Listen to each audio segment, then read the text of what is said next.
Magandang balita po ito. Oo, na ating po pag-uusapan. Maganda nga po sana kung wala pong aberya. Nasa ating po linya ngayon si Yusek Jeremy Regino, ang Yusek for Railways ng DOTR. Magandang umaga po, Yusek. Magandang umaga po, Manong Ted. Magandang umaga din kay DJ Chacha. Opo, salamat po na marami. Kung ating magugunita, last year naglabas po ng press release ang DOTR at sabi ho, malapit na ang MRT-7. Magandang balita daw ho ito. At finally, mapapakinabangan po ng ating mga commuters, ng ating mga kababayan ang naturang proyekto. Anyari ngayon na meron pong panibago ho naman daw problema dito po sa linya sa huling mga istasyon nito diyan sa San Jose del Monte, Bulacan. Well, ang unang-una po, ang on track po tayo sa completion ng other stations at saka ang timetable ho natin na maging operational ito by next year except for the San Jose station po. Ang nangyari po kasi, kung maalala po natin, ang MRT-7 system po was approved by NEDA sometime in 2008-2009. At marami na hong nangyari pagkatapos niyan. At ang hinihingi lang po, after the consultations of the local government unit of San Jose with the stakeholders or with their constituents, to be more particular, in San Jose, there were some concerns raised by the residents of San Jose regarding the installation ho ng the establishment of a station at the Quirino Highway po. At the same time po, may mga bagong master plan na po, may updated master plan na po ang San Jose City sa development ng kanilang syudad. So ang hinihingi lamang po ng mga residente po ng San Jose at saka ng local government ho ng San Jose is to revisit kung saan ho natin ilalagay ang istasyon, kung yun ho ang pinakamainam na paglalagyan ho natin ng istasyon o mas maiging based on their current master plan, iurong lang natin ng konti po na ilihis ho natin sa highway para hindi po makaapekto sa traffic.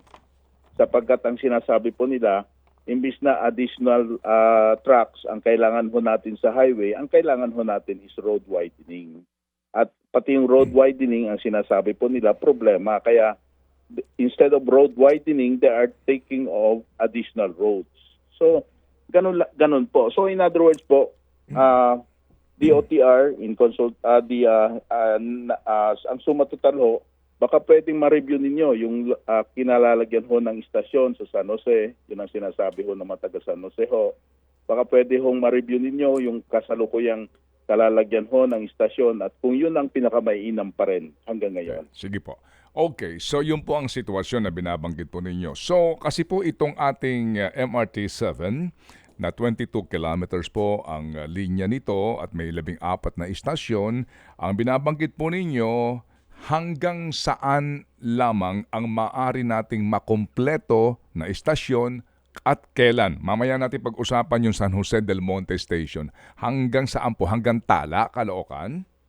Opo, ang tinatarget po natin hanggang Sacred Heart, Quezon City and Caloocan ho, operational na tayo by December of next year. Mula North Avenue hanggang Sacred Heart, Quezon City and Caloocan, operational na ho tayo by December next year. That's the best case scenario. And then a year after will be Tala Station in Caloocan will be operational.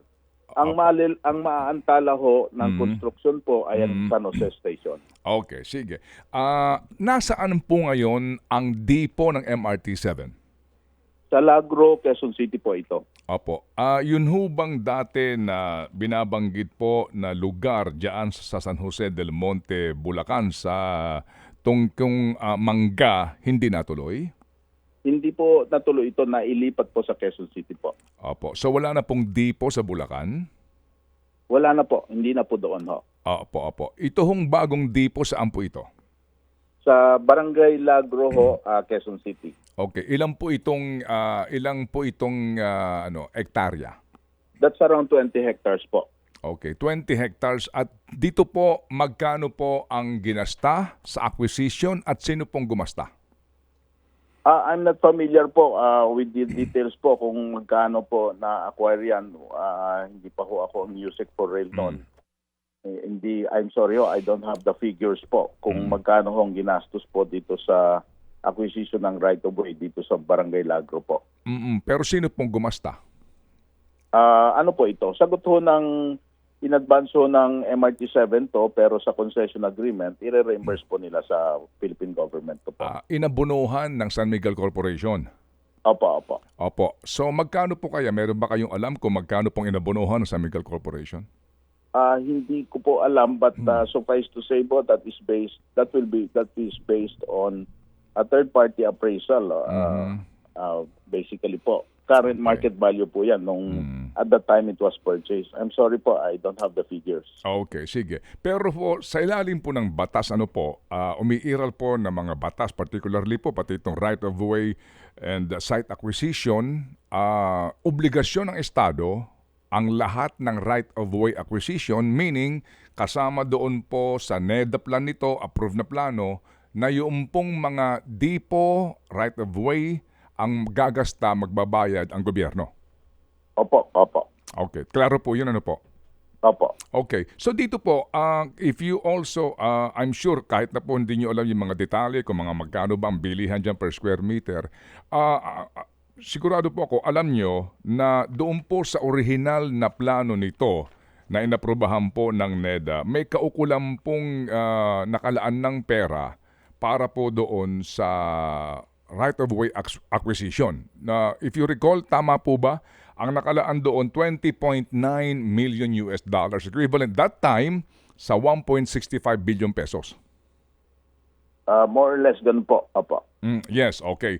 Sige, so sa ngayon, ito pong mga gastusin sa right of way, pati sa depo, naglabas na ba ng pera ang gobyerno o patuloy po ang pag-aabono ng San Miguel? Ang pagkaalam ko po, meron pong ilang areas nung simula po ang gobyerno po ang naglalabas ng pera. So subalit nung naantala po ang right of way acquisition ay ang nangyari po ay naglabas na po ang MRT-7 upang matapos na po yung proyekto po. So bakit po panay ang abono ng pribadong kumpanya sa obligasyon ng gobyerno? Well, hindi ko po masagot yan nung mga panahon na yun po. May mga may mga budgetary constraints tayo po. Inabutan po tayo ng pandemic po yun. Noon. So at kinakailangan ho matuloy yung project kung kaya't ang pribadong sektor po ang nag-abono po. Opo, pero even before the pandemic, di ba patuloy na po nag-aabono ang San Miguel dito sa obligasyon ng gobyerno? Sa right of way po, there were instances na ganun na po ang nangyari po upang mapabilis po ng proyekto. Just like other PPP projects po na inuuna po ng like TIPLEX po, NLEX and Yes. SLEX. Pinapauna na po ng pribadong sektor po para hindi maantala po yung right of way acquisition po. So yun, sabi nga ninyo, inaabonohan noong pong investor yung dapat na obligasyon ng gobyerno para lang mapabilis ang proyekto. Opo. At ito po ay nangyayari hanggang ngayon. Opo, it continues to be a government budgetary constraint po. Opo. Paano mo masasabing budgetary constraint considering na naglalaan na nga ng pera dito ang gobyerno kasi bago po aprobahan niya ng NEDA, sinisiguro po kaagad. Kaya nga po, di ba, ito po yung naibulgar din sa mga pagdinig ng Senado na marami hong inilalaan na pera for acquisition ng right of way pero hindi nga nagagasta o kaya pumabagal ang paggasta. Sa inyo hong palagay, kayo po, ano ba problema dito? Bakit po ang gobyerno lagi pong mabagal sa right of way acquisition kaya? Ano pa palagay nyo? Unang-una po yung documentary requirements po ng gobyerno. Sa gobyerno po, hindi basta-basta pwedeng pumirma ng voucher po kung hindi po kompleto ang attachment. Sa pribadong sektor ho, pwedeng to follow na lang yung mga dokumento, kaliwaan na muna ng bayad po. For example po, under a right of way law, hindi pwedeng full payment kagad po. Kailangan 50% muna isusurrender po yung titulo sa pamahalaan. At pagkatapos ng isurrender ng titulo sa pamahalaan, ililipat ho ng pamahalaan sa pangalan niya ang titulo ho. That is the only time the government can pay the full price, the full purchase price of the lot. That's under our right-of-way law.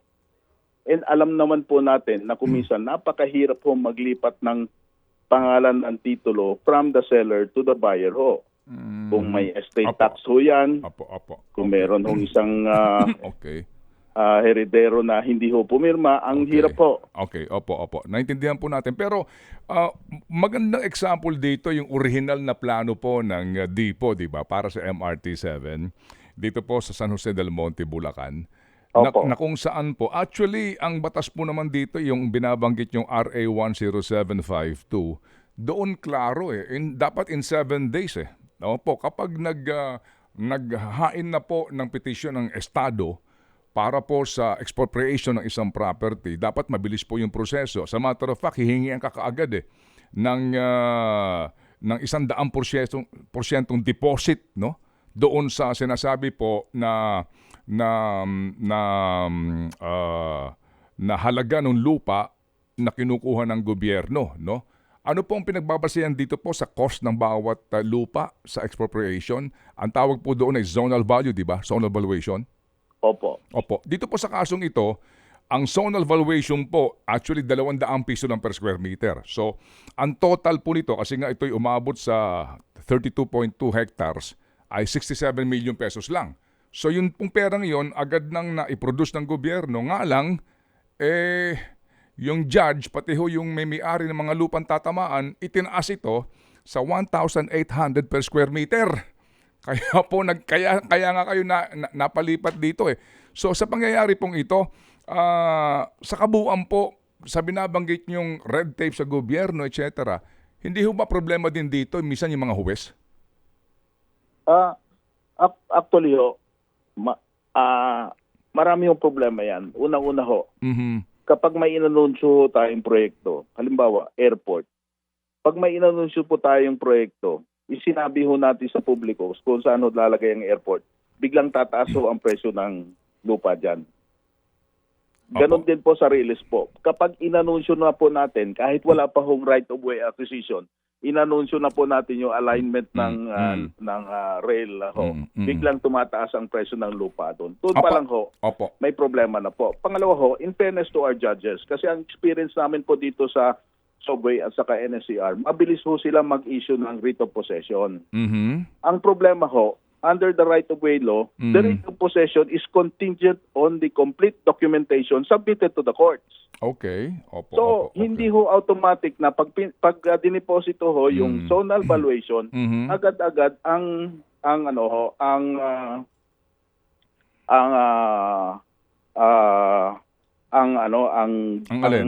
korte po ay obligadong mag-issue kaagad ho ng writ of possession. Sige po, It is contingent on complete documentation po. Sige po. Okay, sige. So, assuming po na yung judge po above board and cooperative, yung binabanggit nyo na, alam mo, mag-announce ka lang, magtatayo ka ng highway dito, tataas ka agad ang presyo ng lupa. Given po yun sa mga speculators lalo na. Pero, at the end of the day, you base the cost of the land doon sa kanyang declared zonal valuation, di po ba? Sa batas po natin, current market value ang basis ho ng pagbili ho natin. Pero ang basehan po ng pagdeposito sa korte ay zonal value po. Kasi po pag pinag-usapan natin yung market value and then doon sa binabayaran na amilyar no may-ari ng lupa, paano mo po masisiguro yon na sandali lang, ang binabayaran ng may-ari ng lupa ditong amilyar, kakapranggot lang. Pero nung meron expropriation, napakalaki ng halaga. Paano po yun? Ang ibig sabihin ho ng current market value, kung ano ho yung current market price doon sa area na yon. Meaning to say po, the price that the seller is willing to sell and the buyer willing to purchase. So, ibig sabihin po, kung ano yung kalakaran ho o presyohan ng mga lupa doon sa area na yun po, yun ang magiging basehan ho ng current market value po. Paano ho natin Mm-mm. nalalaman ho yan. Meron ho tayo ginagamit ho natin ang Land Bank sa DBP Mm-mm. as our independent appraiser of the value. Okay. Ang ginagawa po nila, nagagather po sila ng Mm. ah, sales data. Okay. Nung most recent sales data. And based on the most recent sales data, Yun kinukuha po nila yung average. At Opo. yun po ang Yun- pinepek ko nilang okay. current market value po. Okay, sige. So, vis-a-vis the zonal valuation na binabayaran sa Amilyar, vis-a-vis the current market value. Dito po ngayon, sir, sa problema po natin, ano, sa San Jose del Monte Station. Hindi po ba, sir, kapag kayo po, no, kayo po USEC for Railways, I'm sure, kapag nagpaplano ang gobyerno na magtatayo ng release ng tren mula dito sa gantong lugar hanggang sa dulong ganitong lugar, hindi po ba dito kaakibat na ang lahat ng pagpaplano pati sa LGUs? Meaning, kung ito po ay tatamaan ng linya ng tren o gagawa dito ng anumampong kalsada, doon po inaabisuhan na ng maaga yung LGU na huwag na kayo magtatayo ng building dyan. Huwag na kayo magpapatayo ng development dyan kasi masisira din yan, dadaanan yan. In this case po, paano pong nangyari na parang ang San Jose del Monte, Bulacan, with all due respect to them, nabuo na po yung plano. Nagsimula ito 2004 pa eh. And then nagkapirmahan po dito 4 years after. Nabuo na ang lahat ng plano. And then ito na nga po, nangangako ang DOTR last year, eto na, simula na, tapos na po ito. And all of a sudden, huwag niyo munang ituloy yan kasi may gagawin kami dito. Paano nangyari yun? Ano po ito? Yung unang plano po ng katatayuan po ng istasyon, naganap po ito noong 2008. Ang feasibility study niyan, if I'm not mistaken, was done prior 2008. So, between 2008 and 2024, that's more than 15 years na po ang nakalipas po. Marami na pong nangyari. Opo. Hindi nga po. Kasi kapag po ganyan ng ganyan, lagi pong delay ang mga gantong uri ng proyekto. Considering nga na ito po dapat a whole approach ng gobyerno, national, tsaka yung LGU. Kapag po ganyan na nag-advise ka nga, di ho ba? Kasi kung ito ho kasing, kung bibilangin po natin ito, magmula po ng first phase approval nito, 21 years na eh. Hindi pa ho tapos hanggang ngayon po, ano? Kaya ko lang po ito gustong pag-usapan para maintindihan po ng taong bayan, bakit ba nangyayari ito? So sa ngayon po, na may problema tayo doon po sa magiging, yung pinaka-final station nito, diyan po sa San Jose del Monte, Bulacan, kung saan po naman, meron pa ho itong, di ba, pagkatapos niyan, meron pang kalsada yan, papunta ho naman dito sa NLEX, right? Para po, alam niyo yung seamless na pagbaba mo doon, may naghihintay na bus para pupunta ka naman dito sa, alam niyo yun, kasama sa lahat ng planong ito eh. So because of this, pati po yun mababago po at magkakaroon din ng delay. So yung po tanong namin dito, ang sinasabi po ng LGU, huwag kayong magtayo ng istasyon dito, i-move natin to. Madali po sabihin na meron lang naman iuusod, pero that's a realignment. And talking about rails, di po ba? Realignment yan. Study, gastos, board testing, etc. So it will take years na naman. So dito po sa pangyayaring ito, bakit po biglang magbabago yung LGU na dapat po alam na ho nila ito from the very beginning pa? Well, hindi ko po.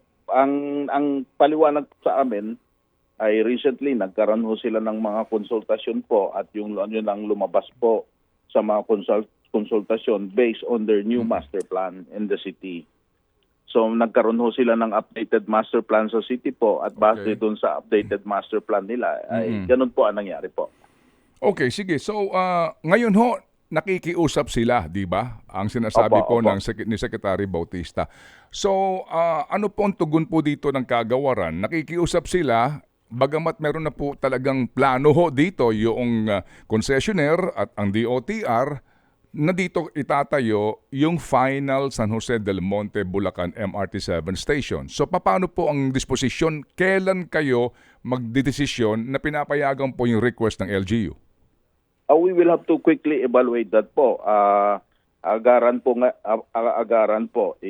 hangga't maaari po next month po. Madesisyonan na ho natin kung ano na nga together with of course, the proponents of MRT7 and the LGU, by next month po, mas desisyonan na po natin and then we can move forward po. Okay. Of course, the implications of all our decisions will also have to be laid down on the table. Kailangan pag-usapan po. Kasi kung ililipat ho natin, may right-of-way acquisition na naman po tayo. So alam na po natin ibig sabihin nun po.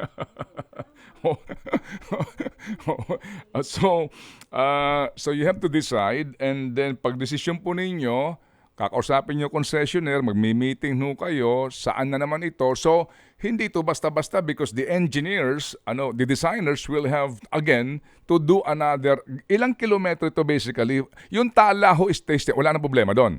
Yung Tala. Wala na po problema sige. sa Tala po. Opo. So yung ating pinag-uusapan dito, yung Tala to San Jose. Opo. Ilang Tala to San Jose po. Ilang kilometro yun, sir? That's around between 5 to 6 kilometers po. Okay, sige. So yung pong linya na yon, ito ho ang magkakaroon ng panibagong pag-aaral kung paano mo siya i-align doon sa target na bagong station kung sakasakali. Opo. Kayo pong USEC for Railways at ang balita ko po galing din kayo ng PNR, tingin ho ba ninyo gaano katagal yon yung realignment design? Babalik ko tayo sa NEDA ICC noon ho. Yun ang sinasabi ko. Alam na po, kaya yun ho ang sinasabi ko, back to square one ho tayo para sa San Jose po. So hanggat maaari po, ang the best case scenario here, kung mareremedyo na ho natin yung mga current problems po, ay ituloy na po natin at remedyohan natin kung ano yung mga current concerns po. Hanggat maaari po. Kasi po, pwede pa hong habulin yan ho kung hindi natin ho papalitan ang alignment po at saka ang right-of-way acquisition po, pwede pa ho natin. Kung maalala po natin, itong monumento to North Avenue, nung kapanahonan ho ni President Arroyo po ito, tinapos ho natin yan. Construction and operations in 2 years. From feasibility study to NEDA ICC approval to GAA, purely GAA po yan. Yes, Construction and operation, tinapos ho natin in 2 years kasi wala hong right-of-way. Okay. Opo. Sige, ganito ho.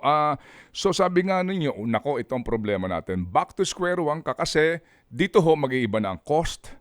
Mag-iiba na po ang pati yung right of way na bago, etc. Kailangan na naman ng pera dyan. So, back to square one po tayo. No? Yan po sinasabi po ninyo. At yan nga, ngayon, kasi ngayon, nagiging paiba-iba na ang forecast ng DOTR. Kasi po, dapat po, 2019 pa lang, tapos na lahat ito di ba? Ngayon po, ngayon po, 2024 na.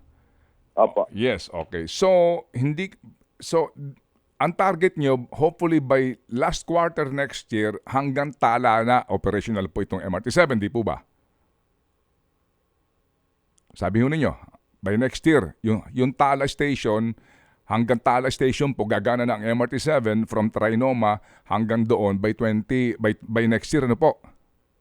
Hanggang Sacred Heart po, by next year po. Sacred Heart pa lang. 2025. Sacred Heart pa lang. Sige. So, kung ganun, ilang years na po itong delayed, USEC, to be honest about this? 2019 ang original target completion date nito is 2019 po. Okay. Opo, 2019. So kung 2019, assuming po na hanggang doon ka pa lang sa Sacred Heart, di pa kasama yung Tala by next year, 2025, so ilang years pa po ito? Tama ho bang sinasabi dito na 2028 or 2029 pa bago matatapos ito? Operational by next year, 2026 ho hanggang Tala ho tayo. Okay, 26 ho hanggang Tala. Alright. Opo. And then yung Tala to San Jose, kasi po, kaya nga ito dinisenyo para sa mga taga-Bulacan din At saka ho, alam niyo na, kasi after that, may iba pa mga proyekto So yung the whole completion of the entire MRT7 project, mga ano pong forecast nyo dito? Kailan po ito? Kung hindi ho tayo magbabago sa San Jose po, by 2027, best case scenario po, kaya ho natin yan. Oo, the whole alignment po by 2027. Kaya po natin yun. Pero kung magbabago po tayo ng alignment, Mm-mm. pag-aaralan po natin ho yan. Yun. So wala pa, hindi, kasi kung walang pagbabago, dapat 2027. And the fact po na ito nga at may sinasabing LGU na ililihis ito, so hindi nyo po masasabi kung by the end of the term of the President, tapos na ito, di po ba? At this point in time po, I cannot make any definite statement po Opo, on that opo. po. Opo. Oo. Ito nga po ngayon ang malaking problema ng DOTR. Kaya naintindihan po namin kayo. Parang kaya ho kami nga tumawag sa inyo para po maintindihan ng taong bayan na may mga bagay po beyond your control, di po ba? No? Opo, opo. Opo. Pero in this case po, beyond your control ho ba, yung pakiusap sa LGU na yung kanilang sinasabing kanilang plano, di po ba bawat namang LGU may kanya-kanya po silang plano na po na bakit all of a sudden itong LGU gustong ilagay sa ibang lugar yung common station kasi maaari din po naman maging factor dito yung sandali lang kung dito dapat yan assuming po no yung traffic po magiging mas matraffic doon pero hindi po ba uunlad din yung commercial situation and kapag yan ililipat mo sa ibang lugar, hindi ba't binibigyan mo naman ng pagkakataon yung bagong lugar na iyon na sila ang maging masagana doon commercially? Kasi magkakaroon na naman ng mga mall dyan eh. Hindi kaya po pwede nating isipin din dito na baka naman po may mga private interest din o vested interest kung bakit gusto ilipat ito.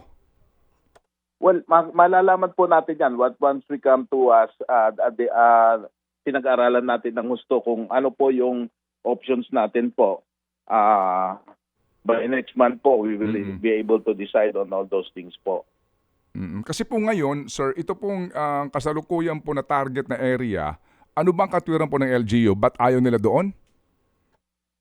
Well, in fairness to the LGU po, yun nga po, kasi yung original point at design po nito was way back in 2000 prior to 2008 pa.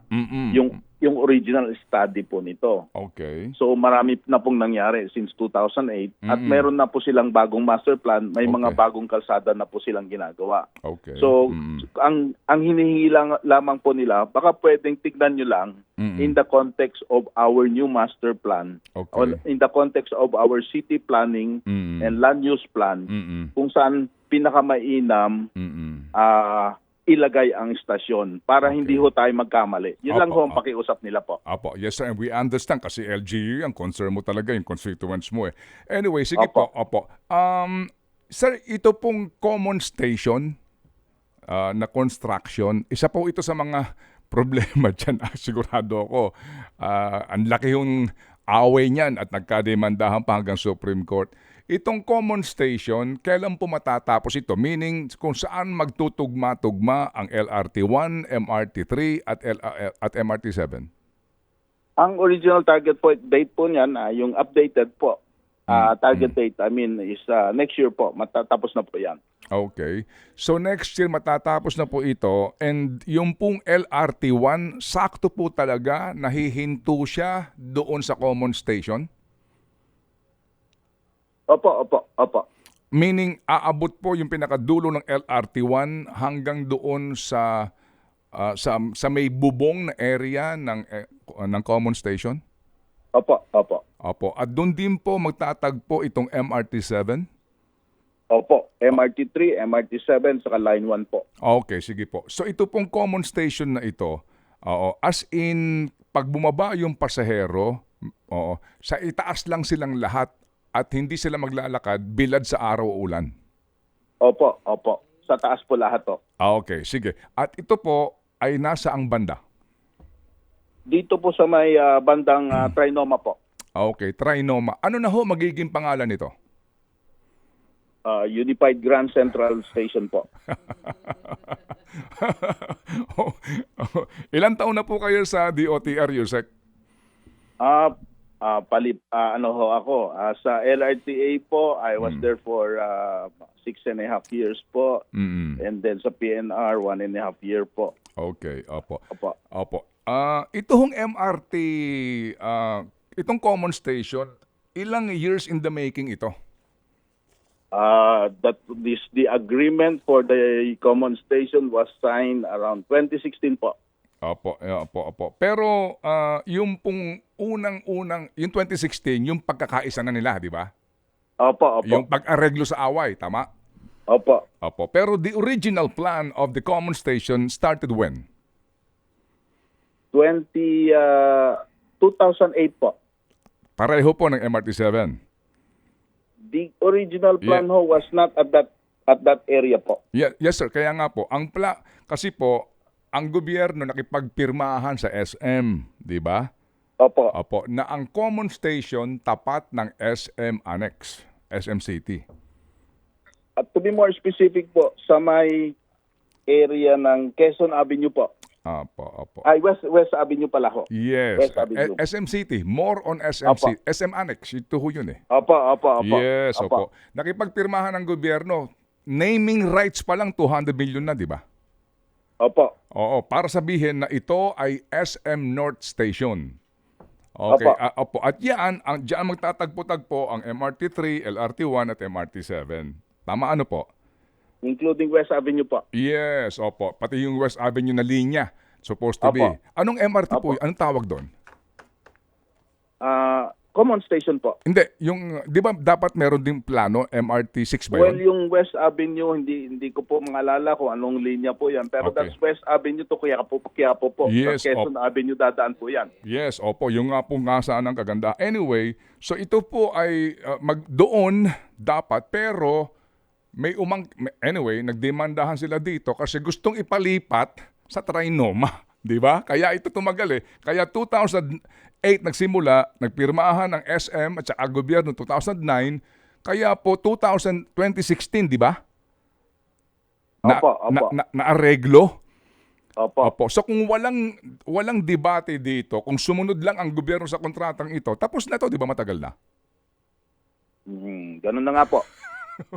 Hindi ba? Dapat po tapos na to, matagal na eh. Pero lang ho, kasi po ang gobyerno pabago-bago din ng desisyon at saka dito nga po yung commercial interest, kaya po ito magmula 2008, 2009 ang pirmahan hanggang ngayon po 2024 na hindi pa tapos.